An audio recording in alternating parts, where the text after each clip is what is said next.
मुझे लगता है कि ये घिनौना है। रूस, मुझे लगता है कि वे जो कर रहे हैं वो घिनौना है। मुझे लगता है कि ये घिनौना है। ये बाइडेन का युद्ध है, ये मेरा युद्ध नहीं है। मैंने कहा था कि अगर मैं आऊँगा तो इसे रोकने की कोशिश करूँगा। रूस की करतूतें बहुत दुखद हैं। इसमें कई रूसी जान गँवा रहे हैं। रूस में कई लोग मारे जा रहे हैं। रूस और यूक्रेन दोनों के सैनिक युद्ध में मारे जा रहे हैं, लेकिन रूसी सैनिकों की संख्या अधिक है। ट्रंप ने अभी अभी व्लादिमीर पुतिन को परमाणु चेतावनी भेजी है। ऐसा लगता है कि रूस को अब अपनी ही दवा का स्वाद चखने वाला है। इस युद्ध में जब भी रूस पर थोड़ा भी दबाव महसूस हुआ, वे परमाणु धमकी देने लगे। खैर, ऐसा लगता है कि आखिरकार हमें एक अमेरिकी राष्ट्रपति का बयान मिला है जिसमें रूस को याद दिलाया गया है कि रूस ही एकमात्र देश नहीं है जिसके पास परमाणु हथियार हैं। ट्रंप ने कुछ घंटे पहले भी यही बात कही थी। रूस के पूर्व राष्ट्रपति दिमित्री मेदवेदेव, जो अब रूसी संघ की सुरक्षा परिषद के उपाध्यक्ष हैं, के अत्यंत भड़काऊ बयानों के आधार पर। वैसे चलिए यहाँ रुकते हैं, क्योंकि मेदवेदेव हमेशा अजीब और गरीब बयान देते हैं और हर कोई उन्हें हमेशा रूस के पूर्व राष्ट्रपति के रूप में ही संबोधित करता है, जिससे ऐसा लगता है कि वर्तमान रूसी सरकार में उनकी कोई ताकत नहीं है। लेकिन यह सच नहीं है। वह पुतिन के सबसे करीबी सहयोगियों में से एक हैं। मेदवेदेव राष्ट्रपति थे जब पुतिन ने रूसी संविधान को बदला ताकि वह जीवन भर तानाशाह बन सकें, और जैसे ही पुतिन राष्ट्रपति के रूप में वापस आ सके, मेदवेदेव सुरक्षा परिषद के उपाध्यक्ष बन गए। वह सिर्फ एक पूर्व राष्ट्रपति नहीं हैं जो पागलपन भरे बयान दे रहे हैं। वह वास्तव में रूसी सरकार का हिस्सा हैं और उनके द्वारा कहा गया सब कुछ पुतिन द्वारा अनुमोदित होता है। खैर, चलिए ट्रंप की टिप्पणियों पर वापस आते हैं। मैंने 2 परमाणु पनडुब्बियों को उपयुक्त क्षेत्रों में तैनात करने का आदेश दिया है, ताकि अगर ये मूर्खतापूर्ण भड़काऊ बयान सिर्फ बयानबाजी से बढ़कर कुछ और हों तो हम तैयार रहें।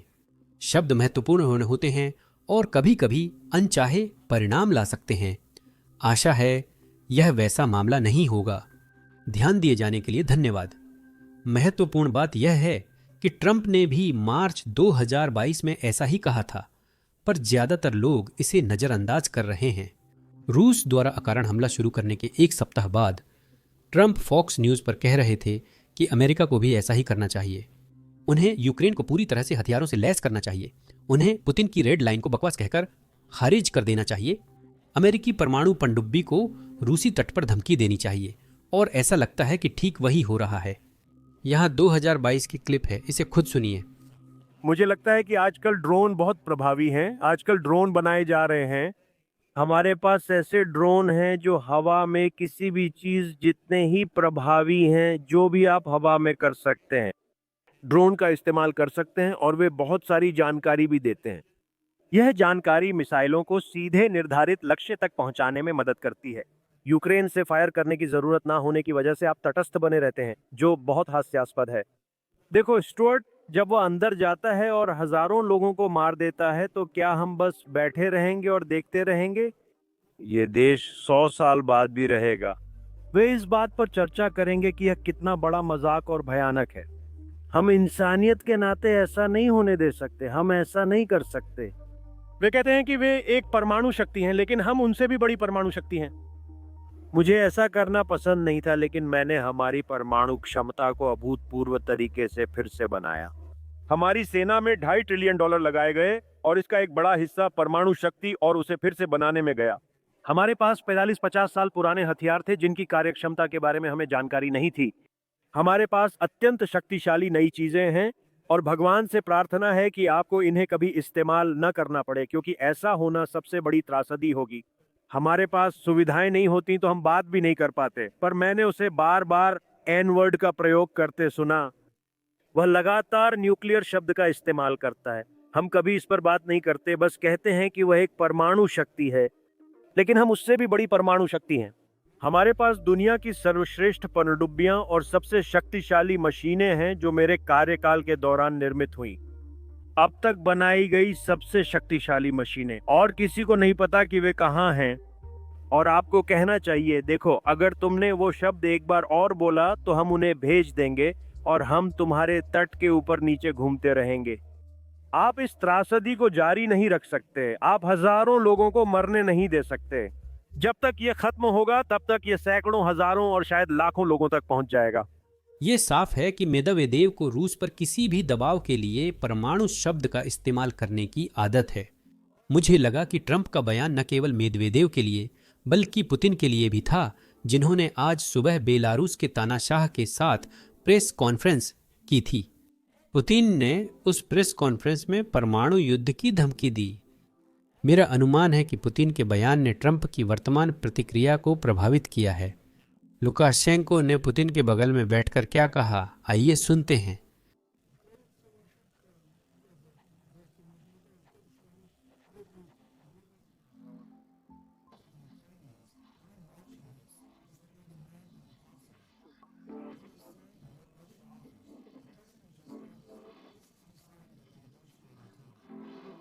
समझौते, पीछे हटना, मोड़ और उलटफेर हो सकते हैं, लेकिन आपने बिल्कुल सही कहा, ये साफ है, यह जनता के लिए है। हम बहुत बातें करते हैं पर कार्य करने में अनिच्छुक रहते हैं। इसीलिए मैंने सार्वजनिक रूप से हमारे आपसी मित्र डोनाल्ड ट्रंप, जिनकी हमें बहुत चिंता थी, के बारे में बयान दिया। हमें अपनी चिंताएं याद हैं कि वह जीत जाए। अभी 50-60 दिन बचे हैं। राजनीति इस तरह नहीं की जानी चाहिए। शांति के लिए उसे सावधानी और पूर्णता से जुड़ना होगा। यह एक सैन्य संघर्ष है और वहां संकेत देना, विशेषकर एक परमाणु शक्ति को, काम नहीं करेगा।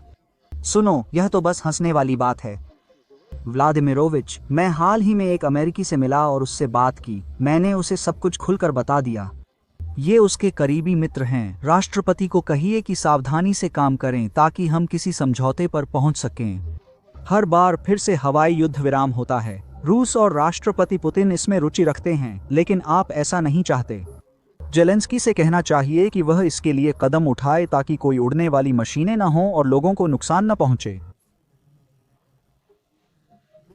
पुतिन का कहना है कि वह हवाई युद्ध विराम से प्रसन्न है, परंतु यह वास्तविकता से परे है। कल रात पुतिन ने एक अपार्टमेंट बिल्डिंग पर हमला बोला जिसमें नागरिक रहते हैं। किसी सैन्य ठिकाने पर हमला करने के बावजूद रूस लगातार दावा कर रहा है कि वे सटीक हमले कर रहे हैं, हालांकि वहां न तो सेना थी और न ही सैनिक। यह कोई ऐसा व्यक्ति नहीं है जो शांति चाहता हो, वह पूरी यूक्रेन चाहता है। अब इस रिपोर्ट में आगे बढ़ने से पहले बस एक जल्दी सा याद दिला दूं कि नीचे दिए गए लाइक और सब्सक्राइब बटन को दबा दें। यूट्यूब हमारे कई वीडियो प्रतिबंधित कर देता है, इसलिए आपके लाइक हमें एल्गोरिदम में काफी मदद करते हैं। चलिए रूस द्वारा यूक्रेनी नागरिकों पर किए गए हालिया हमले पर चर्चा करते हैं, क्योंकि इस हमले का बचाव करना रूसी प्रचारकों के लिए भी मुश्किल है। कल रात कीव में रूस ने 31 लोगों, जिनमें 5 बच्चे शामिल थे, की हत्या कर दी। रूस के हमले में 160 लोग घायल हुए, जिनमें 16 बच्चे भी शामिल। रूस ने यह तबाही इसलिए मचाई क्योंकि वह ऐसा कर सकता है। यह और भी ज्यादा खूनी होता जा रहा है। रूस को रोका जाना चाहिए। यह हमला राष्ट्रपति ट्रंप द्वारा पुतिन को दिए गए 10 दिन के अल्टीमेटम के कुछ घंटे बाद हुआ। यह पुतिन की प्रतिक्रिया थी, जिसमें वह ट्रंप की डेडलाइन पर अमेरिकी संकल्प और ताकत की परीक्षा ले रहे थे। वह यह सब यूक्रेनी नागरिकों की हत्या करके कर रहे थे। रूसी प्रचारकों ने हमले का बचाव किया, कहा कि उन्होंने अपार्टमेंट बिल्डिंग को निशाना नहीं बनाया था। हम सटीक सैन्य ठिकानों को निशाना बना रहे हैं। कीव पर कोई बड़ा हमला नहीं हो रहा है। हम नागरिक हताहतों को सीमित रखने के लिए सटीक हमले कर रहे हैं। यह वास्तव में एक फर्जी खबर है जिसे रूस प्रसारित करने का प्रयास कर रहा है। हमले का समय देखने से पता चलता है कि रूस विशेष रूप से नागरिकों को निशाना बना रहा था। रूस ने ड्रोन हमला किया जिसकी नागरिकों को पहले से चेतावनी मिली थी, इसलिए वे बम शेल्टर में चले गए। वे लोग भूमिगत सुरंगों में घुस गए जिससे वे सुरक्षित रहे। हमला खत्म होने के बाद नागरिक अपने घरों और अपार्टमेंट्स में लौट आए और ठीक इसी समय रूसी मिसाइलें शहर में आ गईं। रूस के हमले का समय देखकर साफ है कि वह ज्यादा से ज्यादा नागरिकों को नुकसान पहुंचाना चाहता था, क्योंकि मिसाइल तब दागी गई जब लोग बम शेल्टर से निकल चुके थे। यह अमेरिका और पश्चिम के लिए एक स्पष्ट संदेश था। रूस को यह परवाह नहीं कि कितने नागरिक मारे जाते हैं। वे युद्ध जारी रखेंगे और रूस को यूक्रेन के नागरिकों की परवाह नहीं है। रूसी नेताओं को अपने सैनिकों की परवाह नहीं है। राष्ट्रपति ट्रंप ने आज सुबह यह साझा किया, जो रूसी सैनिकों की इस बेवजह आक्रमण में हुई वास्तविक मौतों की संख्या को उजागर करता है। मुझे सूचना मिली है कि इस महीने यूक्रेन के साथ चल रहे अनर्थक युद्ध में लगभग 20,000 रूसी सैनिक मारे गए हैं। रूस ने इस साल अब तक 1,12,000 सैनिक खो दिए हैं, जो कि कई अनावश्यक मौतों को दर्शाता है। हालांकि यूक्रेन ने भी इस साल की शुरुआत से अब तक लगभग 8,000 सैनिकों का नुकसान झेला है। यह संख्या उनके लापता सैनिकों को शामिल नहीं करती। यूक्रेन ने भी नागरिकों को खोया है, लेकिन रूसी रॉकेट कीव और अन्य इलाकों में गिरने के कारण कम संख्या में। यह एक ऐसी जंग है जो कभी होनी ही नहीं चाहिए थी। यह बाइडेन की जंग है, ट्रंप की नहीं। मैं बस यह देखने आया हूं कि क्या मैं इसे रोक सकता हूं। जैसा कि हम इस बयान और राष्ट्रपति ट्रंप के हाल के बयानों से देख सकते हैं, वह व्लादिमीर पुतिन और रूस से काफी निराश हैं, जो ईमानदारी से बातचीत के लिए तैयार नहीं हैं।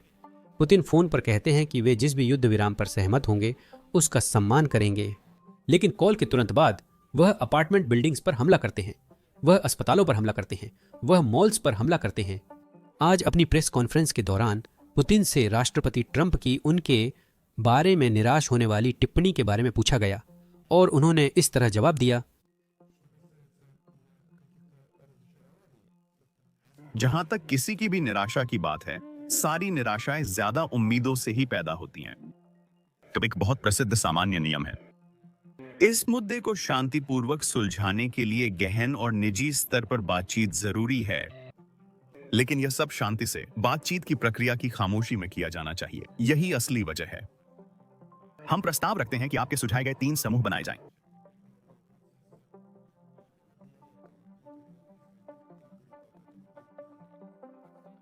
कुल मिलाकर यूक्रेनी पक्ष की प्रतिक्रिया सकारात्मक थी। हमने सहमति जताई कि बिना कैमरे और राजनीतिक शोर शराबे के शांतिपूर्ण ढंग से वार्ता और समझौते किए जा सकते हैं। और उन्होंने अभी तक काम शुरू नहीं किया है, यह काम अभी शुरू नहीं हुआ है। लेकिन कुल मिलाकर मैं दोहराता हूं, पहली प्रतिक्रिया, जैसा कि हमें यूक्रेनी पक्ष से लगा, सकारात्मक थी। इसलिए हमें उम्मीद है कि यह प्रक्रिया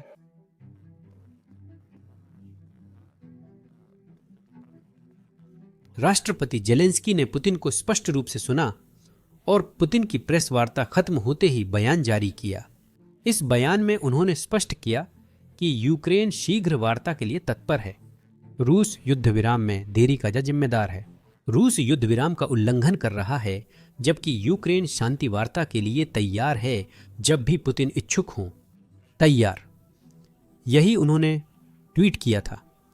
हम राष्ट्रपति ट्रंप के रूस के युद्ध को समाप्त करने, सभी हत्याओं को रोकने और एक सम्मानजनक स्थायी शांति प्राप्त करने के प्रयासों को देखते हैं और समर्थन करते हैं। हम दुनिया भर के लोगों के आभारी हैं जो शांति प्रयासों का समर्थन व जीवन की रक्षा में मदद करते हैं। हम रूस के बयानों को सुनते हैं और अगर यह युद्ध को सम्मानपूर्वक समाप्त करने और वास्तव में स्थायी शांति स्थापित करने की गंभीर मंशा का संकेत है, न कि केवल और युद्ध के लिए समय खरीदने या प्रतिबंधों में देरी करने की कोई चाल है, तो यूक्रेन कभी भी नेताओं की बैठक के लिए अपनी तत्परता की फिर से पुष्टि करता है। देखिए, जेलेंस्की कभी भी पुतिन से मिलने के लिए तैयार हैं। असल में पुतिन ही हैं जो जेलेंस्की से मिलने से सच में डरते हैं। वे रूसी सैनिकों द्वारा मासूम यूक्रेनी नागरिकों को मारते हुए उनकी आंखों में आंखें डालकर नहीं देख सकते हैं। राष्ट्रपति जेलेंस्की के अनुसार हमें पता है कि रूस में फैसले कौन लेता है और इस युद्ध को समाप्त करने की क्षमता किस में है। विश्व भी यह जानता है। यूक्रेन का प्रस्ताव है कि बयानों और तकनीकी स्तर की बैठकों से आगे बढ़कर नेताओं के संवाद की ओर और कम तेज़ा की ओर बढ़ा जाए। अमेरिका ने सुझाव दिया, यूक्रेन ने समर्थन किया। अब रूस की तत्परता जरूरी है।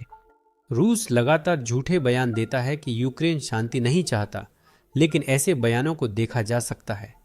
राष्ट्रपति जेलेंस्की पिछले 6 महीनों से इसी तरह के बयान दे रहे हैं। वह पुतिन से सीधे वार्ता करने को तैयार हैं। वह चाहता है कि युद्ध समाप्त हो। दरअसल व्लादिमीर पुतिन ही हैं जो नहीं चाहते कि हत्याएं रुकें। वह संपूर्ण यूक्रेन चाहते हैं। उन्होंने यूक्रेन पर हमला रूसी भाषी आबादी की रक्षा के लिए नहीं किया, क्योंकि वे सुरक्षित थे। पुतिन ने यूक्रेन पर हमला नाटो सदस्यता रोकने के लिए नहीं किया। रूस ने यूक्रेन पर हमला सोवियत साम्राज्य को फिर से बनाने के लिए किया है। मैं इस चैनल पर युद्ध शुरू होने के बाद से यही बात कह रहा हूं और आज हमें खुद व्लादिमीर पुतिन से इसकी पुष्टि मिली है। उन्होंने यही कहा। पुतिन ने बेलारूसी तानाशाह के साथ प्रेस कॉन्फ्रेंस में गलती से इस आक्रमण के वास्तविक इरादे उजागर कर दिए। रूस विशेष सैन्य अभियान के दौरान किसी क्षेत्र पर कब्जा नहीं कर रहा, बल्कि अपना सही माना जाने वाला क्षेत्र वापस ले रहा है।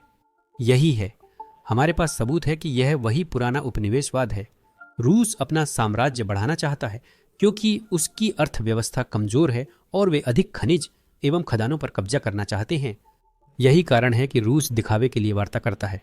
रूस युद्ध विराम का दिखावा करता है क्योंकि पुतिन जानते हैं कि बातचीत के लिए थोड़ी इच्छा दिखाने से उन्हें जमीन, खदाने और खनिजों पर कब्जा करने का अधिक समय मिल जाएगा। इस बार लगता है दुनिया ने समझ लिया है। इस बार राष्ट्रपति ट्रंप ने समझ लिया है कि रूस की आदत अल्टीमेटम और डेडलाइन को आगे बढ़ाने की है। 7 अगस्त एक ठोस डेडलाइन है। या तो शांति होनी चाहिए, वरना रूस समर्थक देशों पर प्रतिबंध लगेंगे। यह संयुक्त राष्ट्र में अमेरिका का बयान था और मुझे उम्मीद है पुतिन ने इसे स्पष्ट रूप से सुना होगा। रूस और यूक्रेन को युद्ध विराम और स्थायी शांति हेतु वार्ता करनी चाहिए। समझौता करने का समय आ गया है। राष्ट्रपति ट्रंप ने स्पष्ट किया है कि यह 8 अगस्त तक होना चाहिए। अमेरिका शांति सुनिश्चित करने के लिए और कदम उठाने को तैयार है।